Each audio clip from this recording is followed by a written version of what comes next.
থেকে বোলিং এর সূচনা। ধন্যবাদ সবাইকে। প্রথম বল এবং 6। আপনারা দেখছেন হলদিবাড়ি টাইমস। আন্তর্জাতিক মাতৃভাষা দিবস পালিত হলো হলদিবাড়িতে। শুক্রবার শান্তিনগর ইউনিক ক্লাব প্রাঙ্গণে এই বিষয়ে একটি অনুষ্ঠানের আয়োজন করা হয়। এর পাশাপাশি অনুষ্ঠিত হয় 8 দলীয় ক্লাব ক্রিকেট নকআউট টুর্নামেন্ট। এই দিন প্রথমে ইউনিক ক্লাব প্রাঙ্গণে ভাষা শহীদ বেদিতে ফুল দিয়ে শ্রদ্ধা জানান শ্যামল দে, পরেশ দে, পবিত্র রায় সহ উপস্থিত 2 দলের খেলোয়াড়গণ। ভাষা দিবসের গুরুত্ব নিয়ে আলোচনা করেন প্রসেনজিৎ মৈত্র, আন্তর্জাতিক ভাষা দিবস কমিটির সম্পাদক পরেশ দে।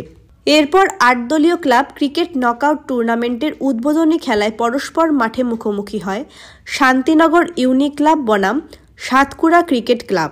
টসে জিতে আয়োজক দল ব্যাটিং করার সিদ্ধান্ত নেন। ব্যাট করতে নেমে 12 ওভারে 7 উইকেট হারিয়ে 184 রান করে। জবাবে সাতকুড়া ক্রিকেট ক্লাব ব্যাট করতে নেমে 12 ওভারে 8 উইকেট হারিয়ে 111 রান করতে সমর্থ হয়।